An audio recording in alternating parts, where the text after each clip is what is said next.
Like और subscribe ज़रूर कीजिएगा।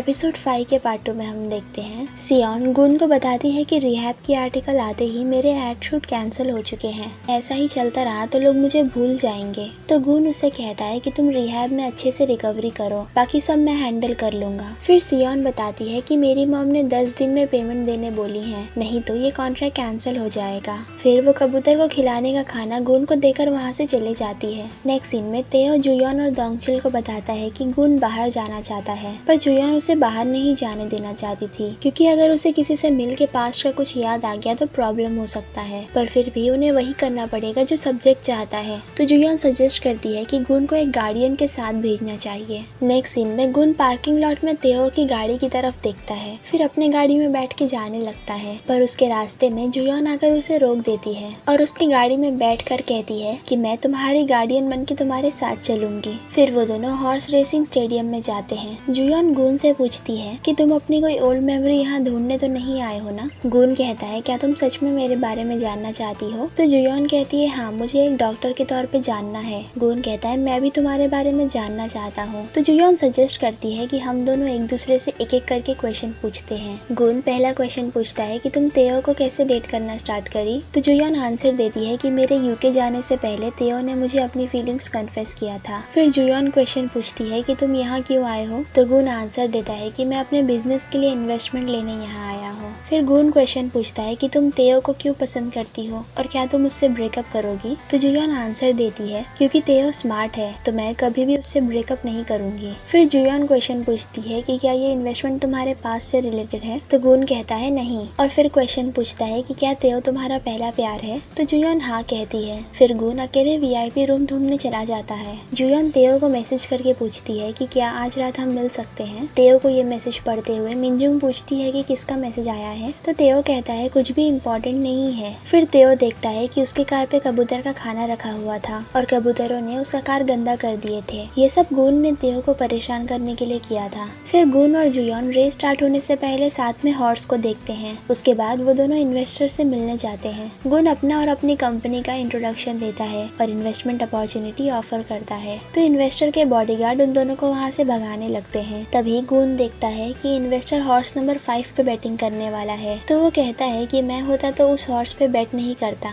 तो इन्वेस्टर उसकी बात सुनने लगता है। फिर आगे गुन कहता है कि आपने एआई के प्रेडिक्शन को देख के ये डिसीजन लिया था ना। एक हॉर्स का परफॉर्मेंस वेदर की वजह से चेंज हो सकता है और एक सिंपल डेटा पूरे दिन के वेदर को एनालाइज नहीं कर पाता है। पर मेरे डेटा के हिसाब से आज हॉर्स नंबर 5 का स्पीड स्लो रहेगा। उसमें जुयोन भी ऐड करती है कि मुझे भी हॉर्स नंबर 5 अनस्टेबल लग रहा था। उसकी आइज डल थी और वो चिल्ला भी रहा था। इन्वेस्टर जुयोन से पूछते हैं कि तुम कौन हो। तो गुन उसे अपनी कंपनी के टीम डॉक्टर के तौर पे इंट्रोड्यूस करता है। फिर इन्वेस्टर गुन से पूछते हैं कि आज कौन सा हॉर्स जीतेगा। तो गुन बैटिंग क्लोज होने तक वेट करता है और फिर कहता है हॉर्स नंबर 3 जीतेगा। तो बॉडीगार्ड उन दोनों को धक्का मार के बाहर निकाल देते हैं। फिर वहाँ से जाते हुए जुयोन कहती है तुम्हें जल्दी नंबर पिक करके बोलना चाहिए था। तभी अनाउंसमेंट होती है कि हॉर्स नंबर 3 सबसे आगे चल रहा है। फिर बॉडीगार्ड्स गुन के पास आकर कहते हैं कि तुम्हें बॉस अंदर बुला रहे हैं। फिर दोबारा अनाउंसमेंट होती है कि हॉर्स नंबर 3 मैच जीत गया है। गुन बॉडीगार्ड से कहता है कि बॉस को न्यू मीटिंग डेट फिक्स करके कांटेक्ट करने बोलना और फिर वो दोनों वहाँ से जाने लगते हैं। आगे जाके जुयोन गुन से कहती है कि तुम ऐसे एनालिसिस कर सकते हो तो तुम खुद बैटिंग करके पैसे कमा लो, फिर उस पैसों को अपनी कंपनी में इन्वेस्ट कर देना। गुन कहता है मैं खुद एक एथलीट रह चुका हूँ तो मेरे लिए स्पोर्ट्स में बैटिंग करके पैसा कमाना अनएथिकल है। फिर जुयोन को रियलाइज होता है कि इसीलिए गुन ने इन्वेस्टर को अपना विनिंग हॉर्स नंबर लेट बताया था। फिर वो दोनों वापस जाने के लिए गाड़ी में बैठते हैं और गुन जुयोन की सीट बेल्ट लगाता है तो जुयोन शॉक हो जाती है। फिर गुन कहता है कि तुम्हें पेशेंट्स के लिए फीलिंग्स नहीं होती है ना, तो मेरे सीट बेल्ट लगाने से तुम्हें फर्क नहीं पड़ना चाहिए। फिर वो दोनों हॉस्पिटल आते हैं और रास्ते में जुयोन को तेओ कॉल करके रात में 8 बजे स्मॉल मीटिंग रूम में मिलने बुलाता है। ये सब सुन के गुन वहाँ से बिना कुछ बोले चला जाता है। नेक्स्ट सीन में ऑपरेटिंग रूम के बाहर तेओ दूसरे डॉक्टर से कहता है कि जुयोन को टेस्ट के बारे में पता नहीं चलना चाहिए, पर दूसरी डॉक्टर कहती है कि इस टेस्ट के बारे में सुपरवाइजर को पता चल गया तो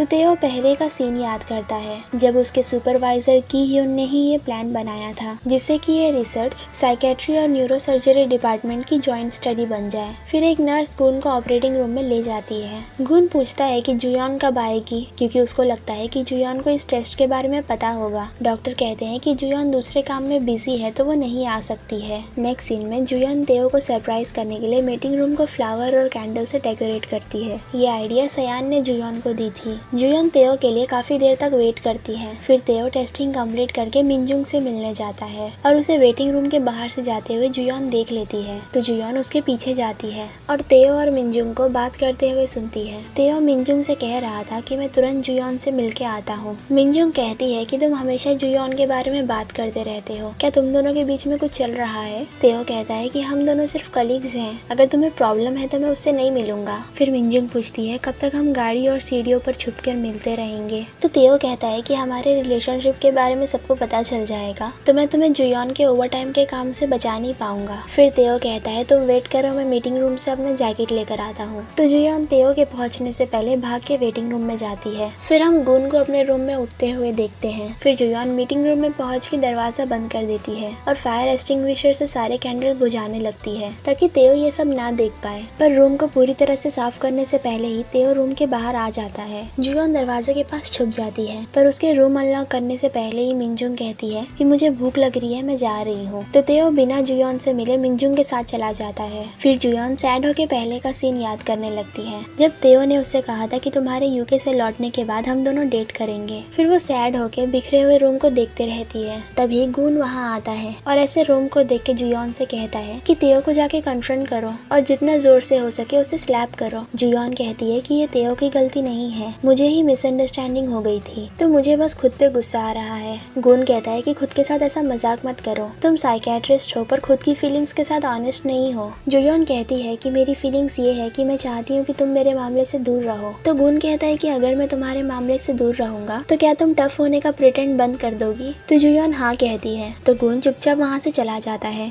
यहाँ एपिसोड 5 का पार्ट 2 खत्म होता है।